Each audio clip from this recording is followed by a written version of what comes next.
Welcome to Beer Stories for Private Equity. Join us for our weekly happy hour, tapping into 27 years of PE experience, one pint at a time. Beer Stories for Private Equity is powered by MonogramGroup. Today we're honored to have John Fruehwirth as our first guest. And for MonogramGroup, here's your host, Scott Markman. Please fasten your seatbelts. Thanks for tuning in to Beer Stories for Private Equity, Episode 1. The first guest we're pleased to be joined by is John Fruehwirth, Managing Partner of Rotunda Capital Partners. John founded the firm back in 2009 and has been partnering with lower middle market companies for over 20 years. John's been a friend for many years, and we both share a love-hate relationship with the Baltimore Ravens. Beer Stories for Private Equity is powered by MonogramGroup. At any point in this podcast, you can check out the show notes in the description of this episode for additional resources, useful links, and our podcast email. If you have any questions or suggestions, let us know.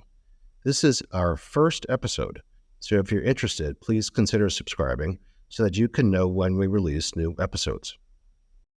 Okay, I'm going to put you on hold for 5 seconds. I have my next question teed up before I do. Ready? We are Beer Stories, and I need a beer. There you go.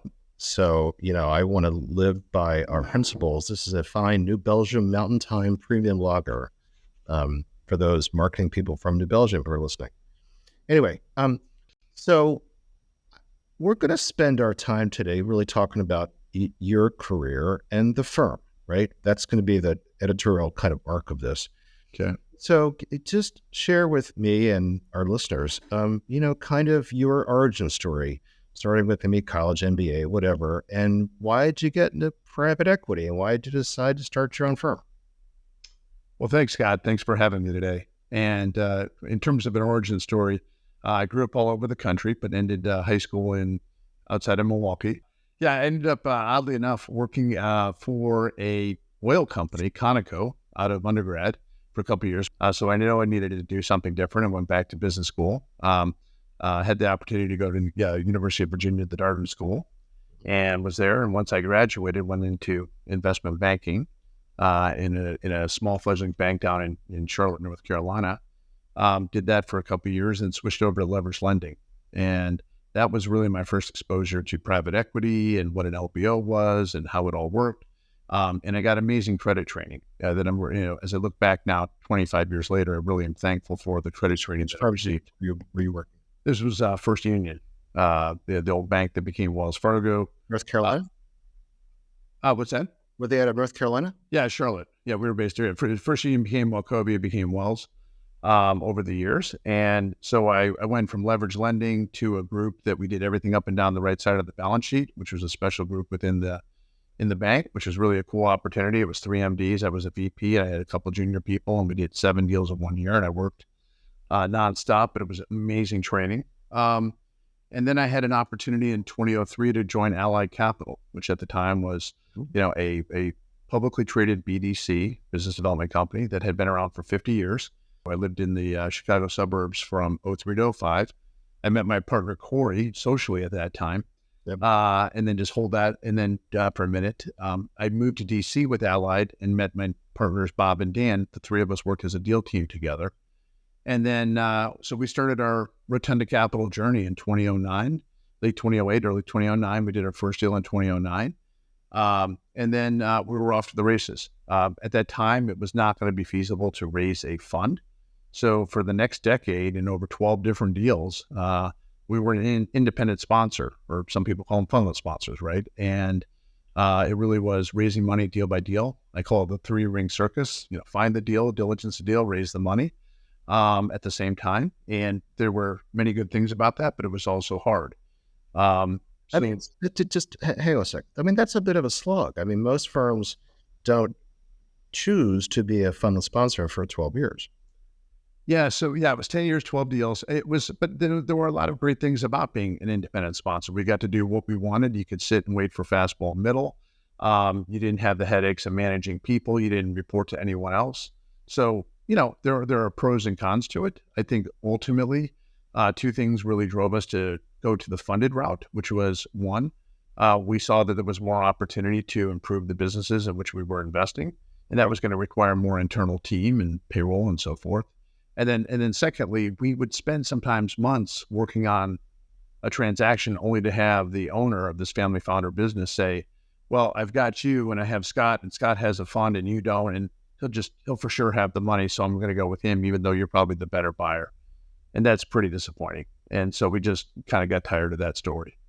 So in 2019, we raised our first institutional fund, which ended up being $196 million. And we told the investors at that time it was likely to be a fairly concentrated fund, meaning 6 to 8 investments. Ultimately ended up being 6.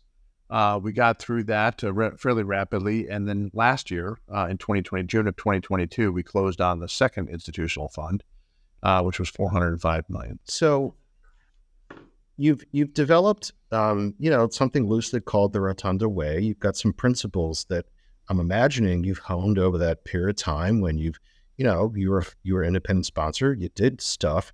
You found out what you believed in, what worked, what didn't, and what you were good at executing. So let's talk about that for a second, the pillars of that kind of Rotunda Way.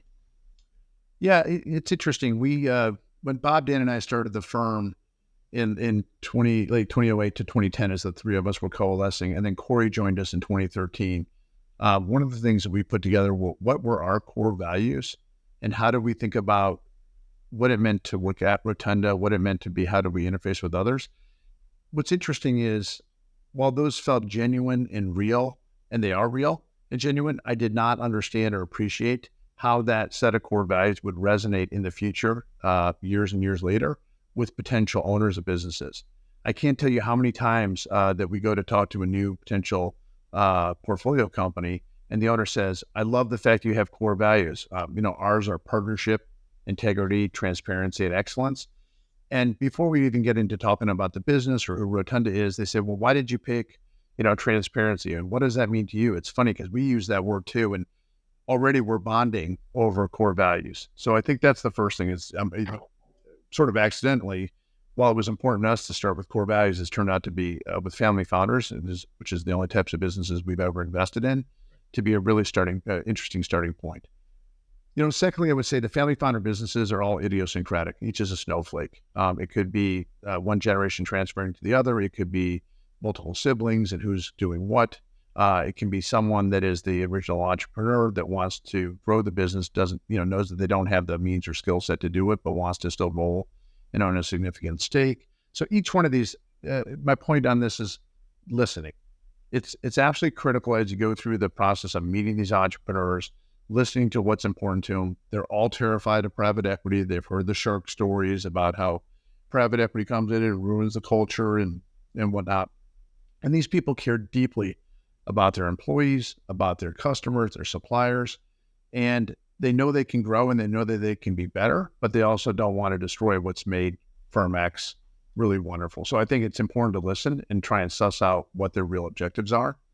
And I think that last piece is we would never do a deal where the family or founder type person wanted to just go to the beach and get as much money as they possibly could and go to the nicest beach that they possibly could. That's not interesting to us. So I want to dovetail that with something that really stood out for me when we worked together and we did the brand work for Rotunda, which is what I call your spaghetti map. Mm-hmm. And I've never seen it like it before or since, but it's like this purposeful, a little slightly tongue-in-cheek, but purposeful map of reality. And I want you to talk about that because it's always stood out to me as like, this guy is just putting reality on the table in the way many folks in your seat don't. Since this is a beer podcast, we'll talk about taste great, less filling. You kind of got to decide which one you like. We did neither, and we muddled along until we realized if you try to be all things to all people, you're nothing to no one, as the quote goes. And so the strategy map, as you refer to it, and there's an example on the website, was a consequence of that. And so we call it the who cares test is where we start.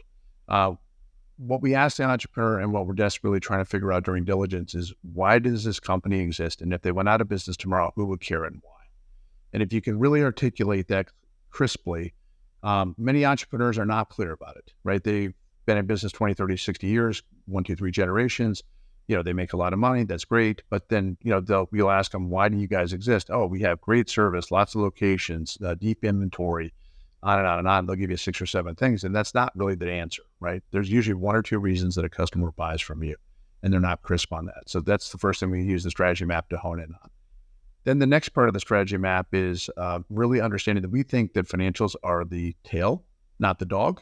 And so we think that too many private equity firms, and having been a lender, we've sat in countless boardrooms with many other private equity firms. They roll in, they ask, how'd the quarter go? How was revenue? How's gross margin?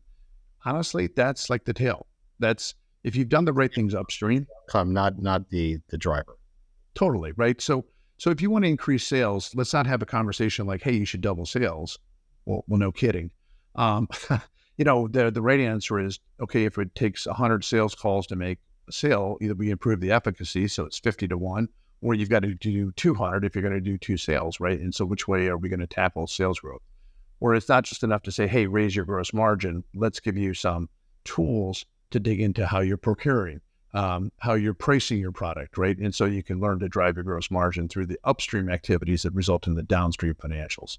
And then lastly is the customer voice in there, and really understanding, again, maybe it's net promoter scores, maybe it's some extensive customer surveying, why they're really buying from you. And so that's the start of it. Then the spaghetti, as you talk about on the circles on our strategy map, this is over the result of a 2 to 4 day session with the management team in which they start to articulate, how they're going to, quote, build the house. If they're 100 million in revenue and 10 million of EBITDA when we buy it, and we want to be 40 million of EBITDA in 3 or 4 years, what's going to have to change, right? Let's future state, look at what the company is going to look like, and then back it up in year increments and around business processes, around building organizational capabilities, around customer voice, right? What are the things we need to do? And then ultimately on the far right side of the strategy map, it's the tactical steps you need to do. The other thing that I took away from, our working, to articulate the strategy map, how important it was to your firm, was that it was an acknowledgement that this is a little messy. It's not a clean, straight line. And that, I don't want to say it's one step backwards or two steps forwards, but it's there's going to be ups and downs, bumps and bruises. So along those lines, is there an interesting anecdote across your deals where we can kind of go, boy, what was going to hit the fan?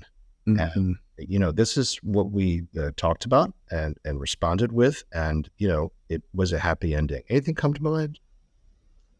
Yeah, I've got two comments, right? That one, I'll start with that because it relates, was the taste great, less filling.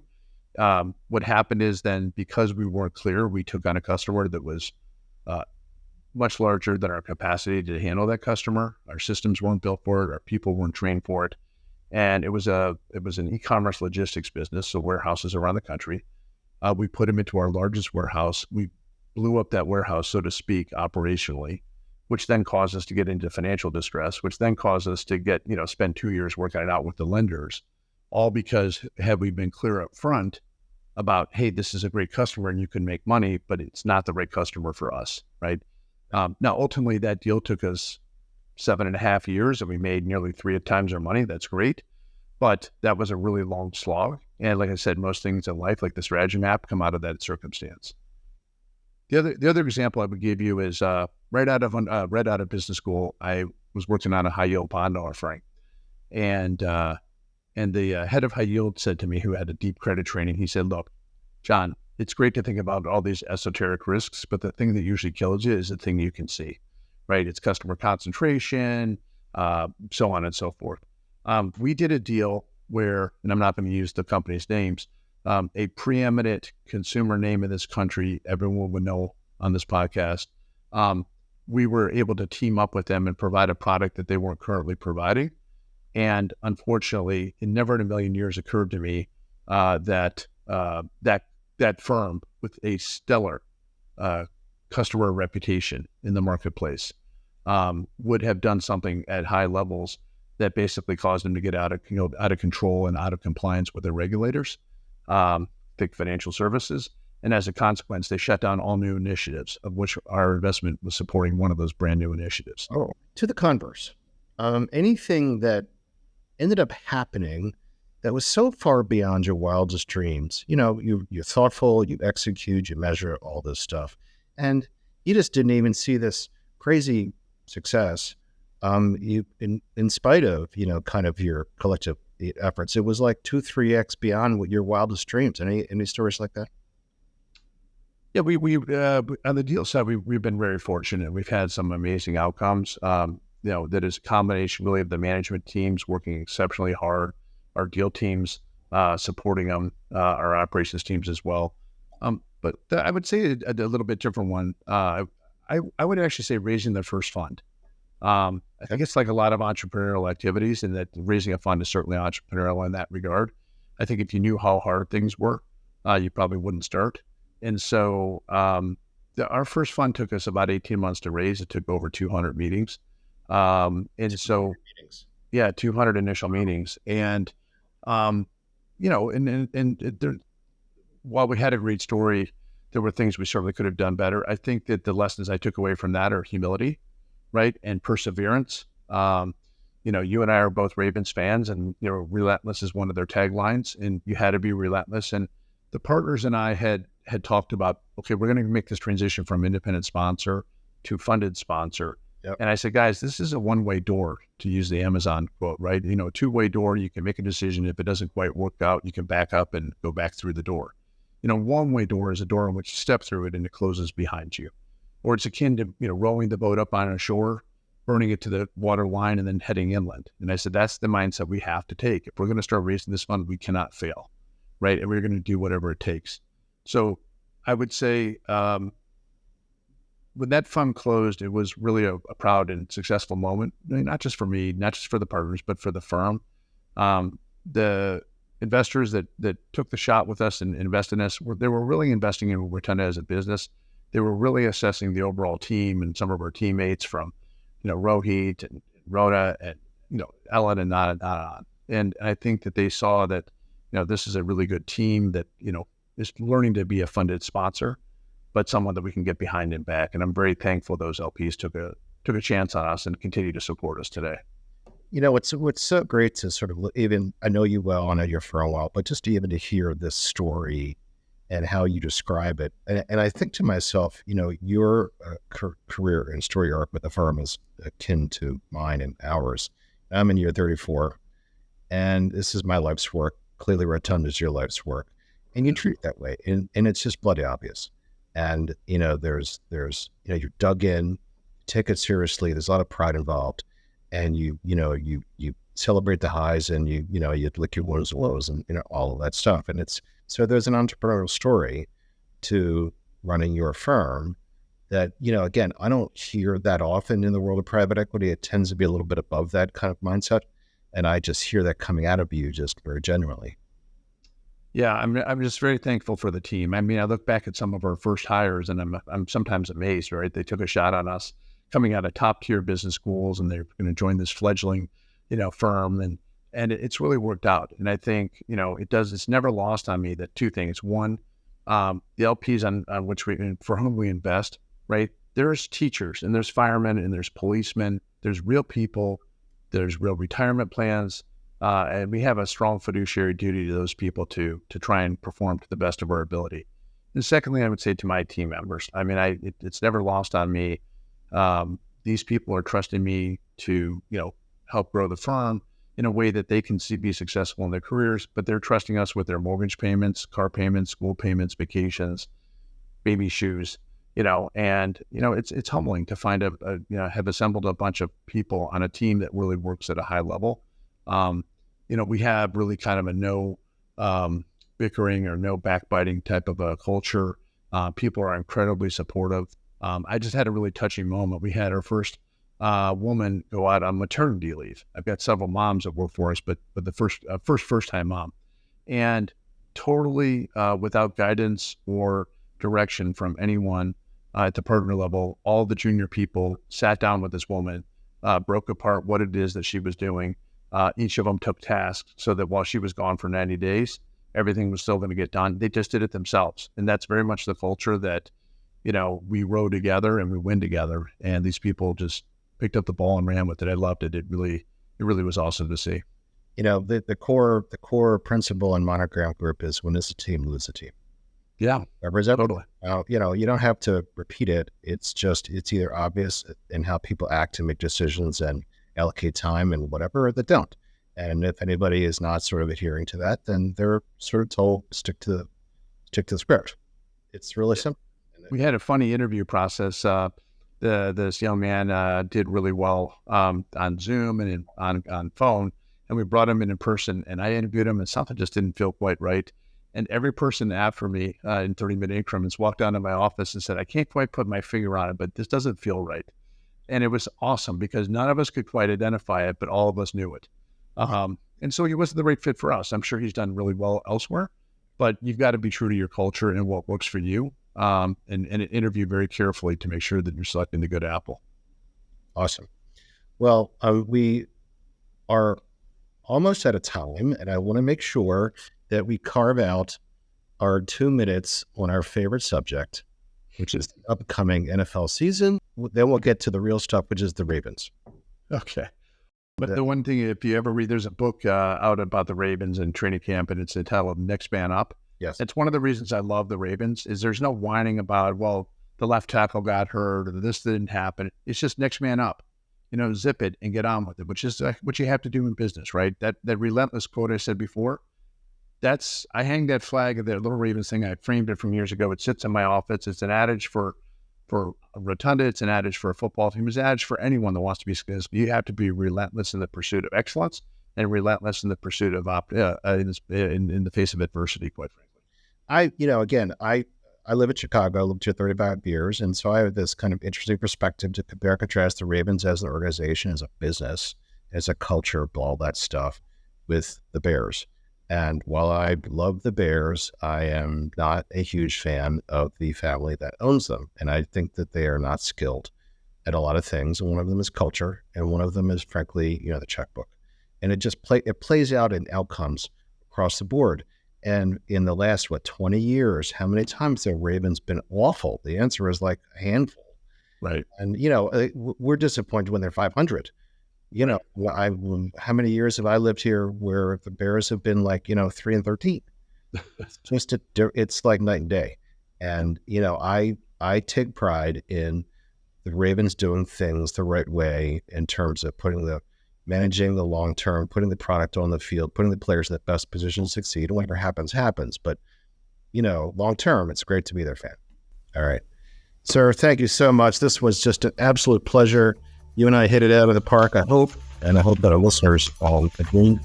Thank you very much, John. We'll see you around. From all of us at MonogramGroup, thanks for listening to our first episode of Beer Stories for Private Equity. Please hit the subscribe button and you'll be notified as soon as new Beer Stories episodes are released. Don't forget to check out the show notes for a quick episode recap. And if you have any questions or recommendations on future episodes, please email us at podcast@monogramgroup.com.